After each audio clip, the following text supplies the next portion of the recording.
So this all came about when Chris was helping me figure out the back end of Photo Shelter on Skype one day, and he mentioned, oh, we have this beer and photos night thing. If you're ever in New York, you should let me know. And I said, well, let me know. I love beer and I love photos, and I'll plan my next trip around it.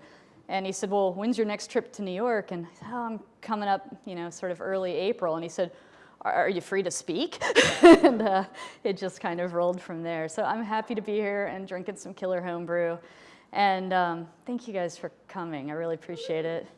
So I realized today that it is exactly 6 months since taking the buyout at the Tampa Bay Times. And paper I was at for about 10 years, for those who don't know. And so first things first here, if you guys would help me raise a glass or a bottle, a toast. And this toast is going to recall the earliest tagline from A Photo a Day. Here's to making pictures for us, not them. So, salud. So my Florida, it's not a fictitious place promising a fountain of youth, and it's not all about Disney, nor is it all news of the weird. It's much more complicated than that. And this is a love-hate relationship. This is a visceral, visual reaction to the place I've called home for 37 years. This is my Florida. I heard Alex Soth speak a month ago in Tampa, and he said something that resonated. He said, old work never dies, it just takes on a new life. So one of the first things I did after reality set in from the buyout was go back through nearly 15 years of images on external hard drives to try to see if there was anything I could breathe new life into. I pulled all my favorite Florida photos from over the years, and this is what you guys are seeing now. It's about 50 or so images. And this is just an iPhone out of my passenger window driving down First Ave in St. Pete. But I realized that several photographers that I know and respect, like David Walter Banks and Alex Webb and a bunch of other folks, have these bodies of work about Florida. And I couldn't believe that I've spent my entire life here, except for 2 internships. And I didn't have my own body of work on Florida that I was representing myself with and showing to people. And as a native, it bothered me because I've been really defensive about Florida and sort of singing its praises for years. It's the butt of a lot of jokes and sort of the catch line for late night humor and the Florida Man Twitter hashtag. And as a native, 30% of the state are native Floridians. So I always argue with people that the reason Florida is so messed up is because 70% are the New Yorkers that have moved down there. But, in all honesty, I think Florida has always gotten represented by the other because that is the majority in my state. And so going through this 15 years of work was a really good lesson for me and just sort of pulling images that hit home about home. So I started culling the pictures and going back through every assignment, looking for outtakes, looking for the overlooked images, and looking for images that when paired together, presented in a book or portfolio, took on new meaning. This was from the opening of a children's museum in Miami, and Superman and Mickey Mouse dressed like Michael Jackson showed up. And it didn't run. I mean, there was no place for this in the daily paper when they're running one image on 3B and, they want to see this brand new museum. But it was one of those I remembered shooting, and I remembered, this is probably the oldest picture in this slideshow. It's from my time down at the Fort Lauderdale paper.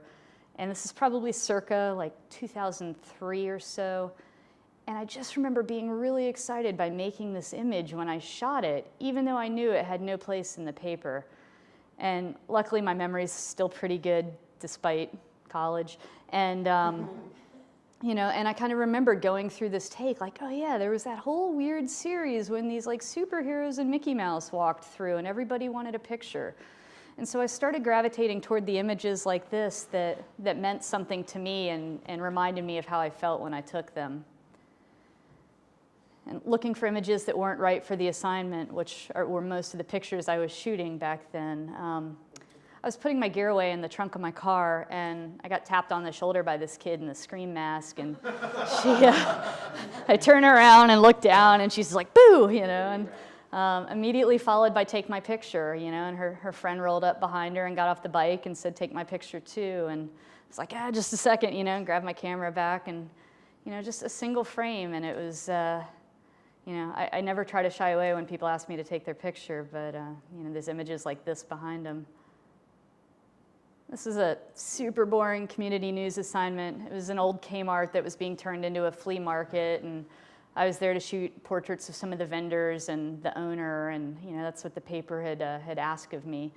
And I couldn't pass this kid up when I walked in, and we just kind of had this moment where we both stared at each other, and I raised my camera and got a frame or two off, and and it was one at the time that just really had no place in the daily coverage, and it had no life of its own at that point. But it's kind of fun because in the book that I'm putting together, this little zine right now, it's paired with this one, which is Mr. Newton at his 100th birthday party, and he was just this wonderful, wonderful old guy that we met at 99 when he'd been working for 40 years at a fish house, and they invited us back for his surprise 100th.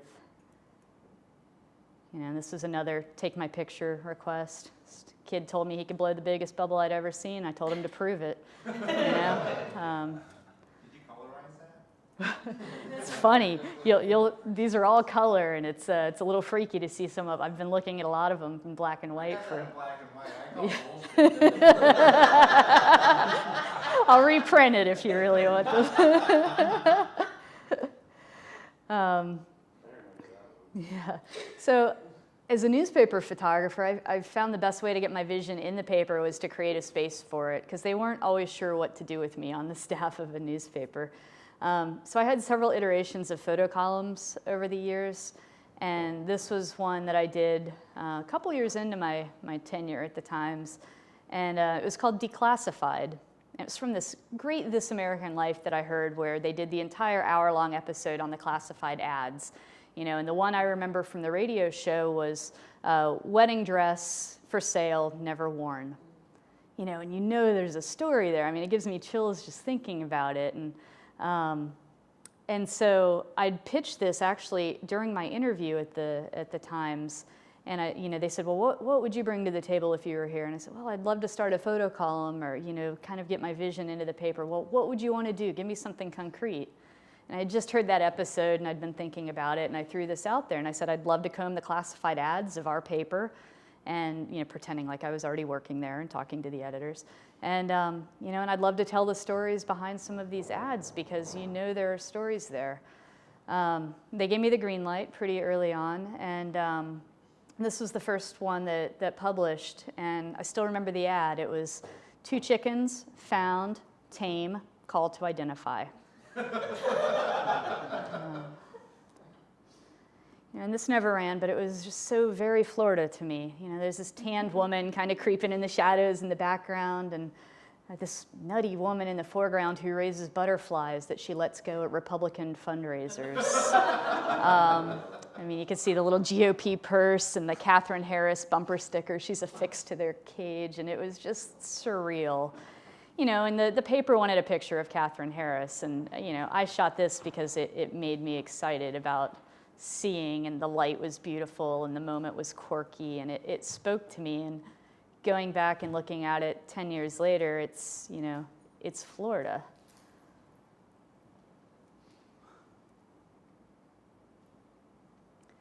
I think, Saul, were you in town for this one? We definitely did some of the wrestling stuff together, because I was sent to that daily assignment at the WCW training school. You were in town for something, and there's a great picture of you like suplexing me on a mat somewhere.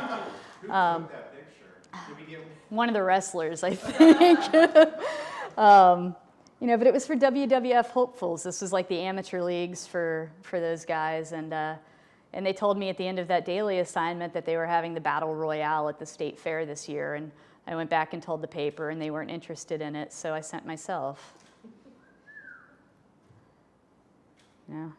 Winter in Florida. Other Florida natives like Brian Thomas could probably attest to fake snow and ice being carted in for the little ones. This is called glice. It's definitely not real ice. What are the things on there? Those are like those booties you put on when you go into a hospital, because if you didn't want to rent skates, you could just put those over your shoes and slip around and pretend you're ice skating. But yeah, it's like a... What is it's like a hard plastic that they coat with some glycerine, and that's the glice part of it. You know, yeah.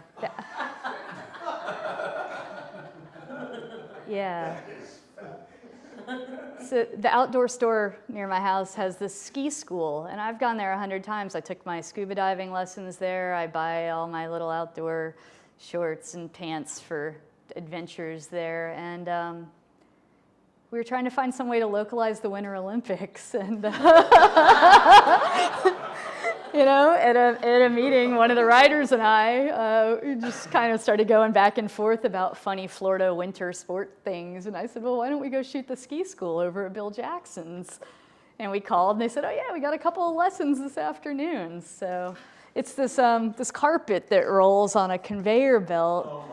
And you know, you start to learn how to position your feet. And I guess it was in an American Express commercial in the 70s and hasn't changed at all since. But it's just such a fabulous little piece of Florida tucked into like 15 minutes away from my house, in the back of this outdoor store. Yeah. This is one of my favorite places in the state. It's down in the Everglades in a little town called Pahokee. And I was in this neighborhood where 107 sex offenders live in old sugarcane worker housing.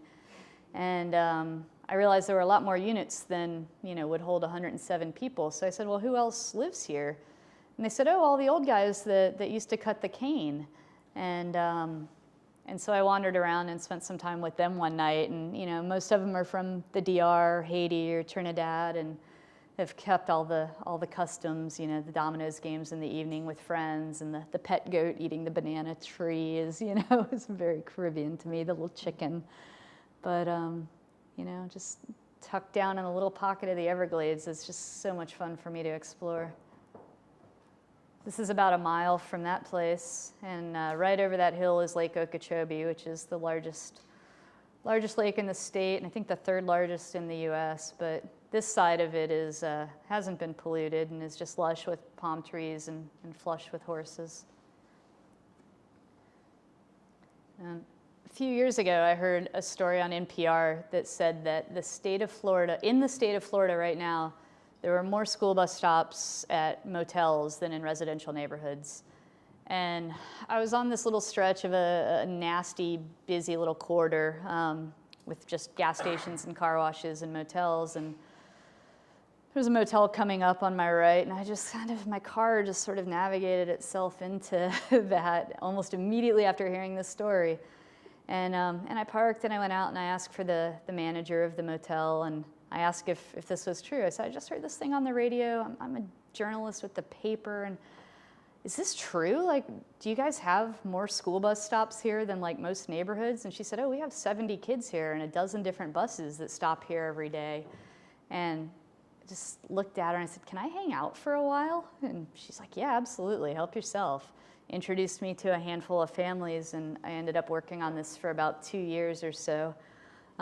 This was one that never made the cut for the paper, but you know, this kid doesn't know he's homeless. His aunt just tells them that they're on vacation because they stay at places with swimming pools. And to me, that speaks volumes of the state of my state right now, and the fact that, you know, Disney has given it this reputation of sort of the happiest place on earth, and people spring break there and vacation there their entire lives, and then they move there in search of something greater, of just continuing this optimism and this happiness. But unemployment is shitty, the schools are shitty, you know, and it's like they come down there and then they're stuck because they've spent their entire life savings to move down there, and the next thing you know, they're renting motel rooms by the day or by the week, and they're homeless. And you know, the statistics for it are overwhelming, but I spent a lot of time with these families, and we ended up doing a lot of good for this motel. And then I posted like a silly picture on Facebook of one of my favorite kids and holding his teddy bear, and I just said, you know, this little guy like stole my heart, and his favorite thing in the world is reading, and he's reread like the same Lemony Snicket book for, you know, like 1 million times. And I mean, thankfully I've got a bunch of, you know, journalists and readers on my Facebook feed, but I got sent probably 250 books, and we started a library at the motel. I mean, one writer sent me the entire Harry Potter hardbound collection for these kids, you know, and a lot of them came dog-eared just for this one kid that I'd absolutely fallen in love with. So I kind of took his books to him, and then I told him I'm going to put all the rest in the front office. They built some bookshelves, and they had some teen volunteers with a local church that were going to make little library cards for the kids. So, and this is that same motel, and the churches and charities adopted this place after our first story ran in the paper. And so I just started showing back up when I heard things were happening, because this was a place I couldn't quite get away from, no matter how hard I tried. And it doesn't hurt that it's about 10 blocks from my house. So I'd gotten wind one day that Santa was coming, and he showed up at Christmas time with a ton of donated toys and books and clothes for the kids. How'd you set up the light on that photo? Yeah, Florida, baby. It's one reason I live there. It's, you know, I don't have to light shit. Oh, Jesus. Halfway between Disney World and downtown Orlando sits the Holy Land Experience, and it's a theme park for crazy Christians. And there are 6 different GZI that work different shifts there. And a writer and I had gone over wanting to do a fun, quirky little Easter story, and the park wouldn't agree. We wanted to follow a modern day Jesus and see what his day was like, where Jesus lives, you know, the sports bar Jesus goes to when he gets off work, and they wouldn't give us permission. So we spent one whole day at the park just asking and waiting and observing, and we went back a second time and just played tourist and figured we'd get what we'd get. So this is Lester Jesus, and he also is the motorcycle riding bad boy Jesus in one of their plays. But he stopped to pray for people as he was walking through the park, and a line started to form. And GZI ordained. no, God, no. Is there a fat Jesus? There's not a fat Jesus, and there's not a black Jesus. Is it Jewish Jesus? No, it's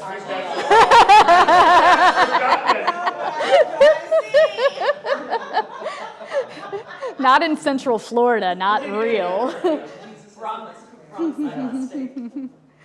Yeah, a little further south. If they had put this in Fort Lauderdale, there'd be Jewish Jesus lined up out the door. But, you know, so obviously it's pairing in the book, but just an outtake from a local church. He's sweating like a dog. Which guy, the old guy? Yeah. Wait, the old guy? So this is back at the Mosley at the motel. So because all the families in the motel ended up getting help and charities reached out to them, the motel that I was documenting for a couple of years actually got cleaned up. Really, it's a decent place now, and the security fence was put up around the perimeter of it so the kids would have a safe place to play. I mean, they still play in the parking lot, but a lot of the people there don't have cars, so it's turned into a football field or a soccer field. And but the motel behind it, the one this kid's looking at, is just rampant with drugs and prostitution still. And the latter became entertainment for the kids at the Mosley, who were always trying to get a peek over the fence at the prostitutes when they were working. You know, and I know Eve hates this picture, but but there's something I like about it, and I've always been drawn to work that just sort of asks more questions than it gives answers. Just, hi, come on in. Totally random assignment about foster kids, and she was a foster kid with a kid, and they were playing hide and seek, and you know, again, sort of nothing that had anything to do with the story itself, but a frame that I'm drawn to for some weird reason. Yeah. We have parades and politics and a lot of old people. Matt, you walk into a room like this, and the the clutter and the opulence and the symmetry of it all, you know, I knew I wanted to make a portrait of her, and she was just so wonderful. Yeah. Did she have that lipstick on before? Oh yeah, she had totally, I think she had her hairs did and all sorts of stuff, knowing the paper was coming. She was like 93, and she was being made the president of some like Shriner chapter thing, you know, and it was just a feel-good community news story. Yeah, but she had gotten all, it was like the Order of the Star, and I think that's the pendant she's wearing. Soft like that. So this is the complete opposite. This is Nathan Martin, and he lives up in one of the most rural, poor counties in North Florida, and it's totally off the grid, no water, no electricity, and he's the last Martin in Gilchrist County. His older brother and parents passed away a few years ago, and he's, you know, I think been up there for 5 or 6 generations, and so truly is the last of his kind. And this is Limo Bob. He's a chauffeur and a bodyguard, and when he goes out for a night on the town, he goes to the bank first, to the safe deposit box, and gets all his jewelry. And you know, he's weighed it, and he wears about 18 pounds of gold when he goes out. They're actually doing a reality show on him right now. The pilot's already been shot, so you know, and then total opposite end of the state. You know, this is Fred, and he's down in that little town of Pahokee, and he's just this awesome kid that I was lucky enough to follow during his senior year of high school. So this town grows sugarcane and football players, and the former is what brings people down there, and the latter is how they get out, and there's no other way. Education is shitty, there's no sideways or upward mobility, and only a handful of people make it out, and by and large, I'd say 90% of them are football players like Anquan Bolden and a handful of other guys that have gone on to do really big things. Pahokee and its neighboring town of Everglades have sent more players to the NFL than any other 2 schools combined in the U.S. And so these boys are told from the time they can walk that this is the way out for them if they want to get out. So Fred had been working at that since he was about 6 or 7 years old and first joined the city leagues.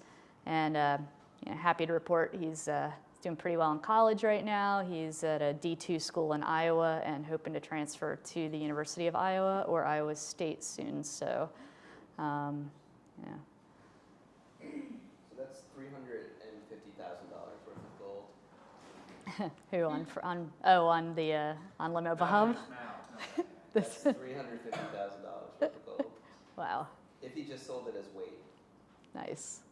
And that gold was about $60 at a flea market, and him and all his boys went up to go get their teeth cast one day. So, and this is Pahokee as well. The whole town shuts down for homecoming, and a parade marches through the tiny little downtown. I think this is the last one in here from Pahokee, but it, you know, it's just sort of the projects, and it's right around the corner from where Fred grew up. And like I said, as soon as they start to walk, they're playing football, and as soon as the boys can talk, you know, they're told that this is their best option. So, I think Sarah. Yeah, I was gonna say, I think you were next to me when I shot this.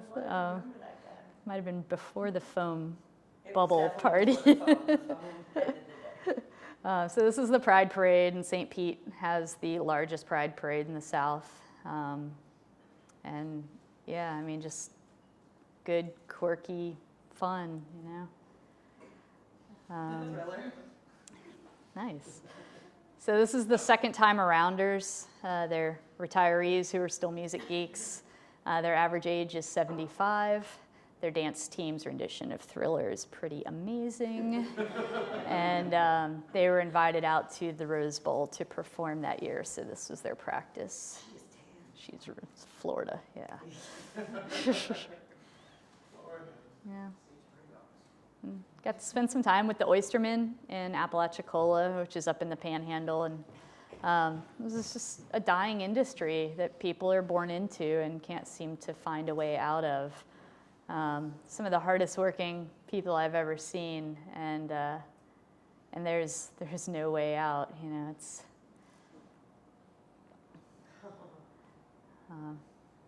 you know, we've got mermaids in the water. Is that place still open? It is definitely still open, I remember this. and mermaids on land.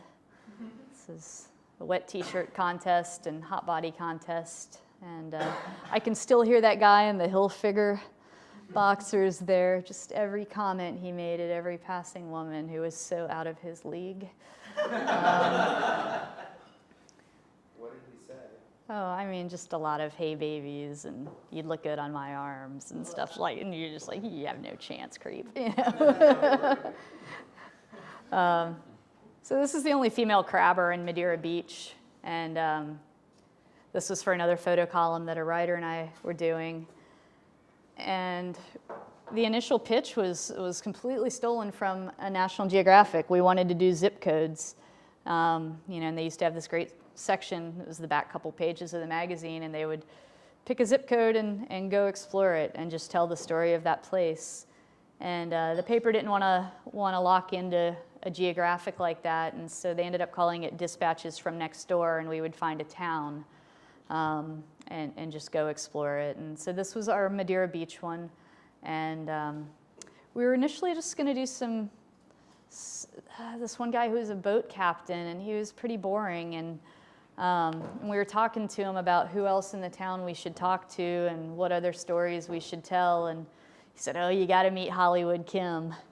And sure as shit, like that next Saturday on the cop shift, this police brief came across the desk, and the writer that I was working with on this column happened to be working cops that Saturday, and it had Hollywood Kim in parentheses in the middle of her name, and she had been charged with assault and battery for throwing a purple dildo at a woman. As one does. And, you know, she just had this... You would know. I'm gonna let this one go. Hey.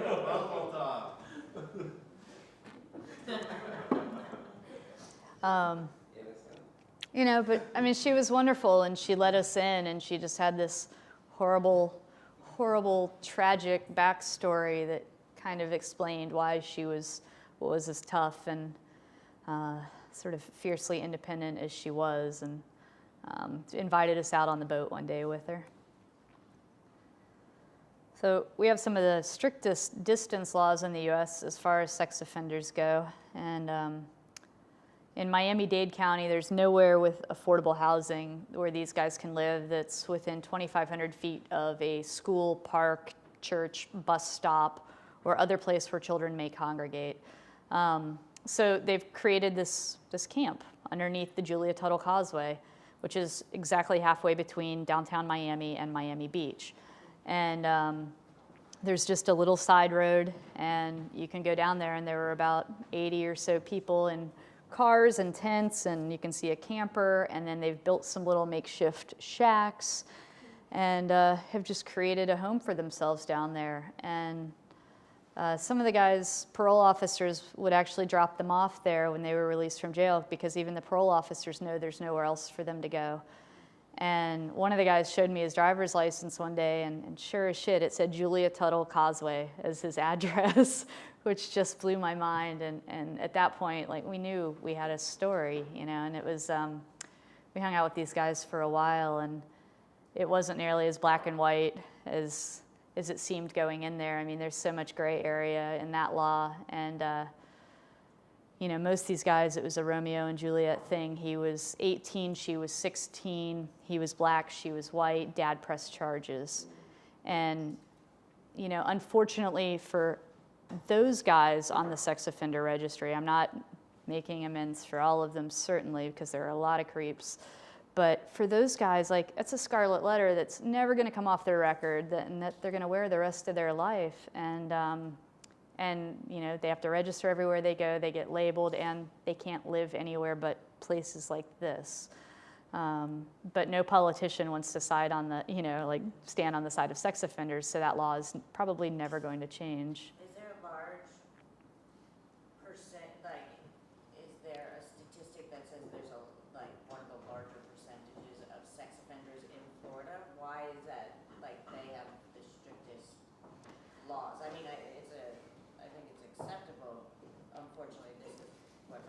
Yeah, I mean, because, well, Florida's a lot more conservative than it seems, one. I mean, you know, gays couldn't adopt in Florida until about 6 months ago, which, They're trying to put a new law in. yeah, and but, you know, I mean, there's so many conservatives in South Florida that they made this distance law that's 2.5 times harsher than every other distance law in the U.S.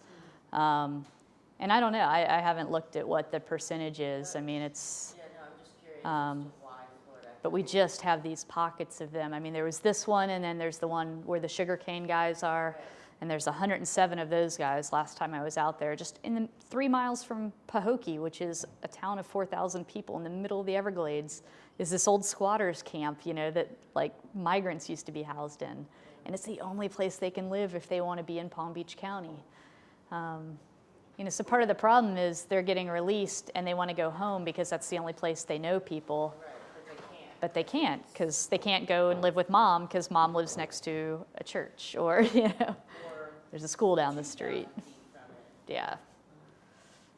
So Saul was standing next to me. I think we both got fun frames from this event. Super Dave. What kind of car is that? Who knows? What kind of bus is that? So yeah, weird things happen when Saul comes to visit. This must be Florida. What's that? Did he live? Oh yeah, he Oh, climbed. Super Dave? Super Dave's indestructible. Climbed right out. Yeah, I mean, it's just, you know, and he does this every Friday night at the Demolition Derby, and, you know, just Crasherama, and just south of Tampa. And I forget what you were actually in town for, but man, we had a good time that weekend. Crasherama was definitely. Was that the big one? You know, and then we went to this, which was that little rodeo south of Tampa as well, where anybody over the age of 16 with 20 bucks in their pocket and a signature on a waiver form can ride a bull. A real bull? A real bull. Saul would not, but but I mean, it was just such a fascinating scene, and I spent a lot of that night just wandering the parking lot because, you know, it is the big social event for a lot of these kids in this little southern small town that borders Tampa. How much camo? A shit ton of camo and a lot of Confederate flags, and yeah, I mean, a ton of camo. Couldn't even see them all. Those jeans are floating into there. So I'm sorry, I lied. This is actually my last Pahokee picture. That's Fred in the center, and this was his going away party in the projects that his mama invited me down to. And you know, the entire party came out, the entire projects came out. It was a block party of all block parties because Fred was going to college, and it was really, really cool to see, you know. And this is just him hanging out with some cousins and friends and some neighbors that he's known since he was a kid before the party got started. And you know, maybe 3 or 4 hours in, the cops roll up, and you know, it was a shame because it was, see if I'm remembering right, it was 5 or 6 cops. At least 5 of them, if it was 6, 5 of them were white. I was the only white person on the street besides the police, and they took one look at me and my cameras, and I was like kind of being asked to step aside and up against the cop car, and what the hell was I doing here, and how did I know this was going on? How did I beat them here? And I said, I'm sorry, I was invited to this party. And they said, well, you know, this is public housing. We can't have a party like this. It's a danger for the streets to be clogged. And I said, nobody's driving down these streets, sir. Like, everybody's on them right now. Everybody's eating barbecue and listening to music and congratulating a kid who's going to college. Well, whose party is this, ma'am? Whose party?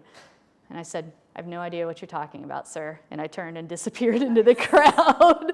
I mean, I'm not going to get this kid in trouble, but it was the most absurd thing I'd ever seen, that this party was for such a good cause, and these guys couldn't get over the fact that it was a large group of people congregating in public housing, and, you know, it was some southern, yeah, definitely not making trouble, but.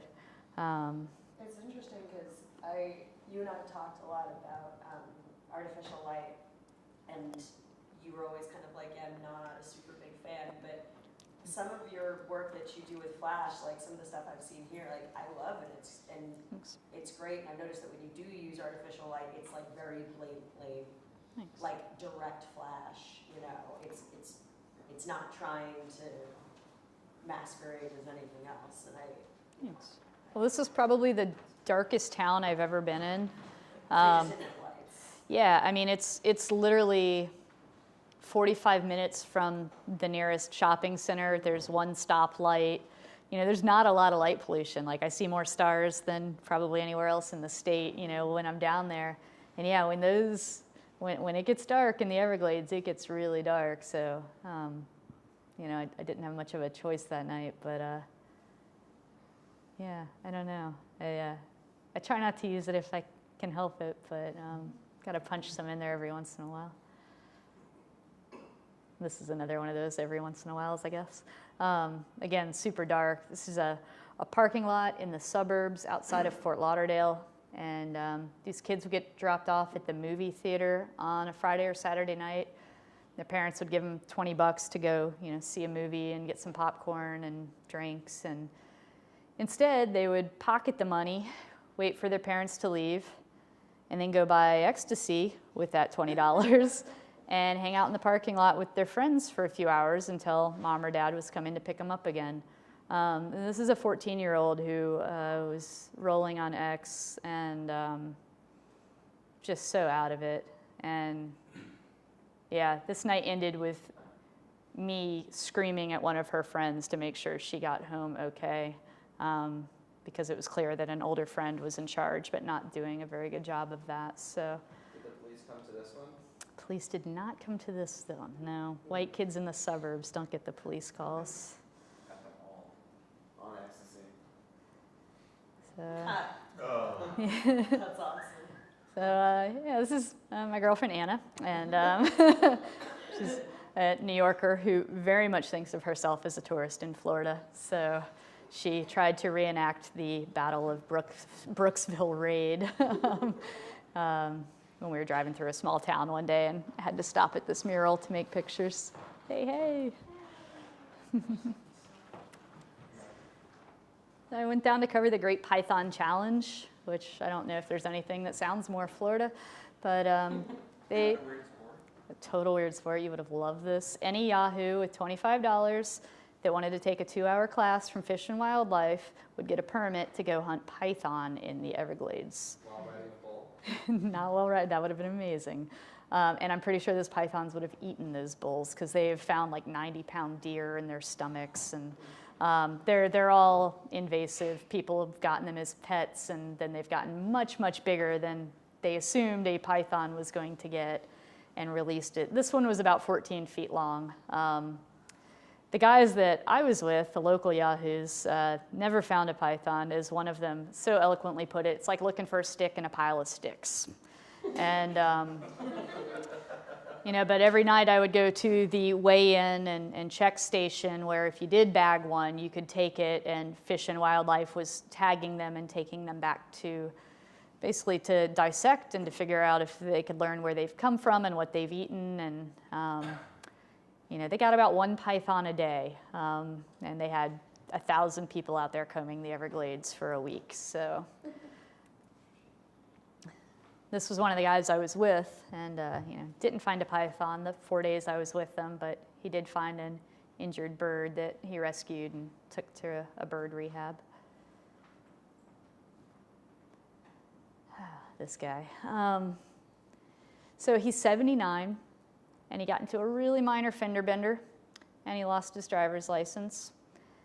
And then he proceeded to get up every morning, put on his tennis shoes, and walk 2 miles to the DMV to take his driver's test because he wanted to be able to have his independence and to drive again.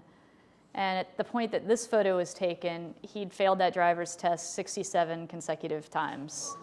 And then he would walk the 2 miles home after failing it, and he would sit in his driveway in his 74 Impala and just dream about driving it again.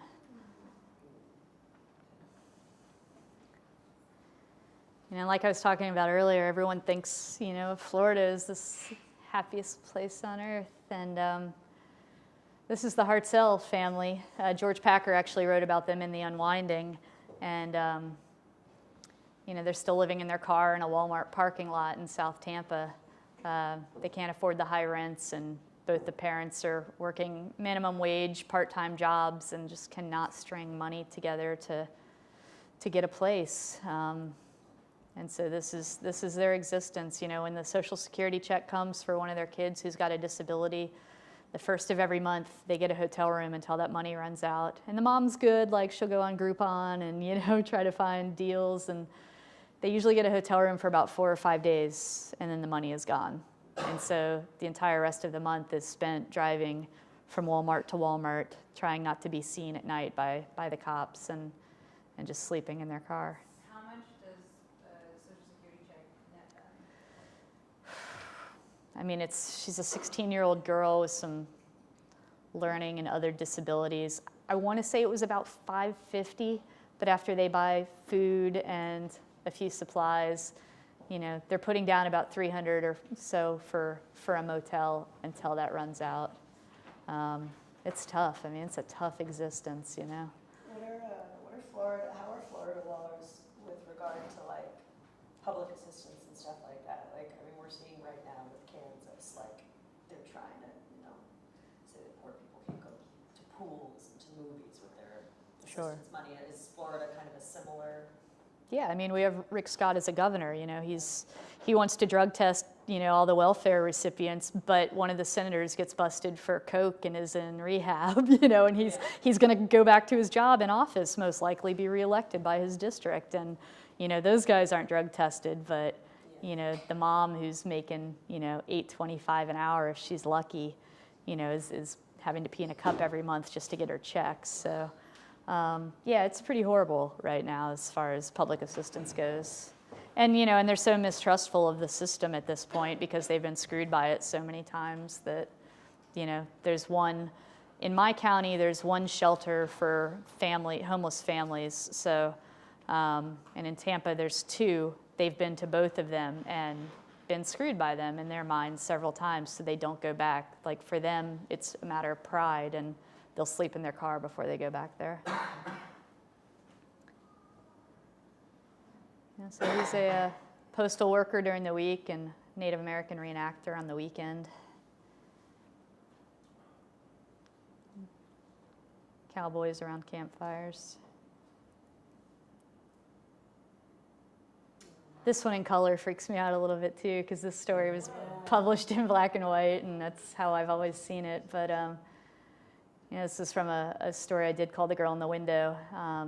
And she was found locked in a closet for 6 years by her biological mom. And we did a story on Danny and the family who adopted her.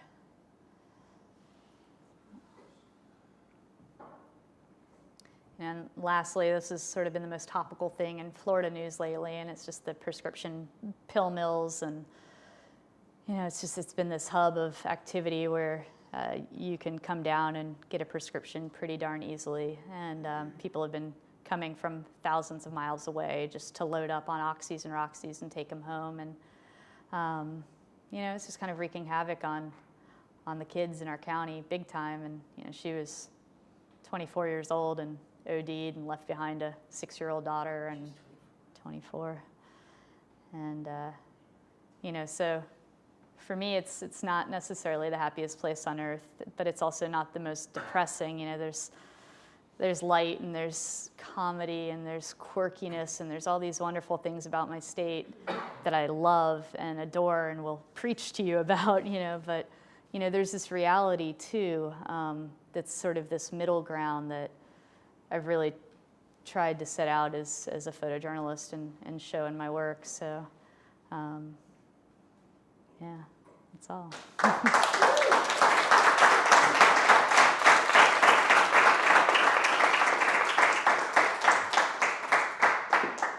Thanks. Any questions? Awesome, let's have another beer. What's your next big project? My next big project. Idaho? Idaho. What's Dayton? No, the fun thing for me with putting this work together was realizing that none of this work was shot as a project and envisioning all the projects I could shoot from it. You know, in my head, my next project is sort of a look at the real Florida man, and not this guy on Twitter and not this guy in the news, but, you know, the Grovesmen that are 6th generation, you know, orange grove pickers, and the cattlemen who still ride their cattle across the state every spring, and just trying to set out to find, you know, these real people of Florida that have kind of made it what it is. So, I mean, it's just sort of searching for Florida man, you know, the real one. But, I mean, there's so many, you know, I could break it down just geographically, and there's probably 8 or 9 different parts of the state that I could spend a year in each, you know. In an ideal world, I'd buy an Airstream and just go park it somewhere for, you know, months at a time, much to Anna's dismay.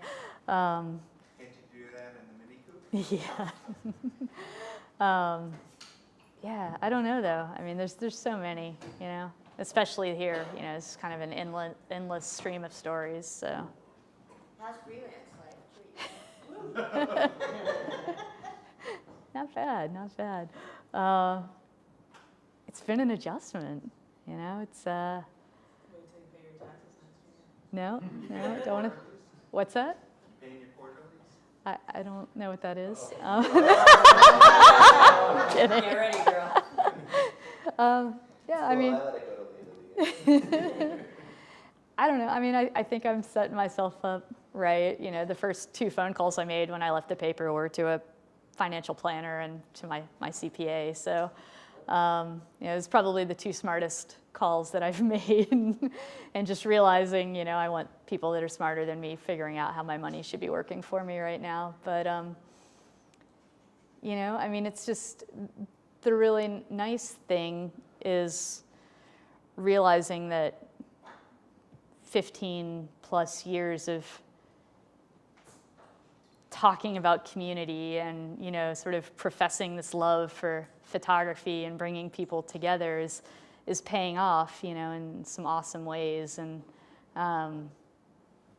you know, it's really cool to pick up the phone now and, you know, when it's some random number and have like Brad Smith from SI on the other end of the line, or people that I've taught at workshops with or that I've watched speak and gotten to know over the years in different avenues. And, you know, freelance is tough, but, you know, it's all about relationships for me. And, you know, they're thankfully paying off, and I haven't been too much of an asshole over the years. So while I have my moments, you know, the calls have been coming, and I've just been really pleasantly surprised with sort of the breadth of work, and not all photojournalism, which has kind of been fun too. Has somebody called you for an assignment and you've been like, oh shit, I don't know if I can do that? Like, not scheduling wise, but like really pushing the limits on something different that you haven't done.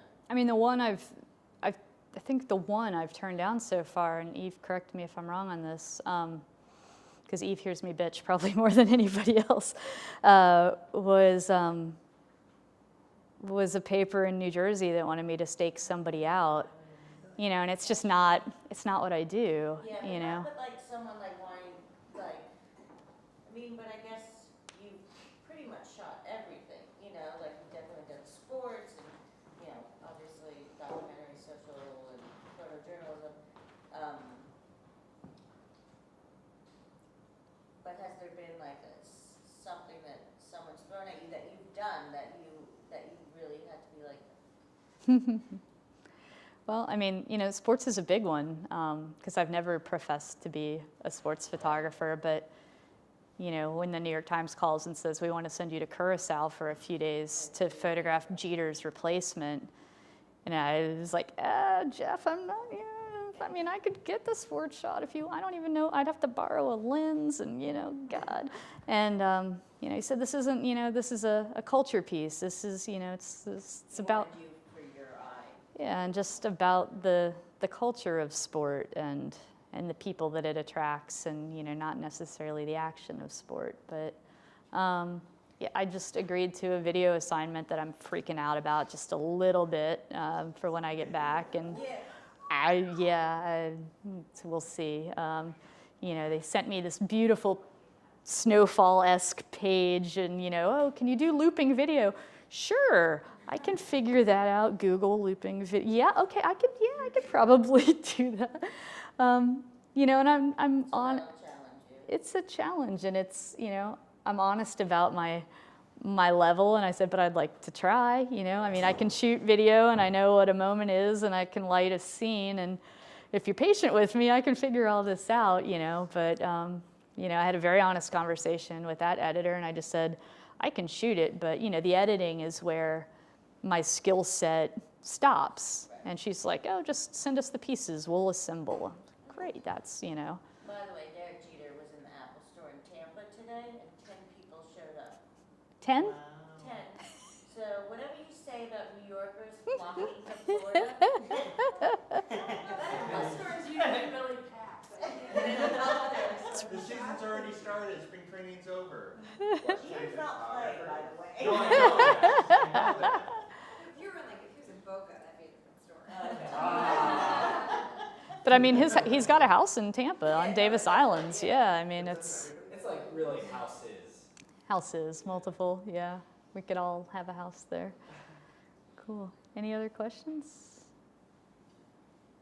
Awesome. Thank you guys for coming.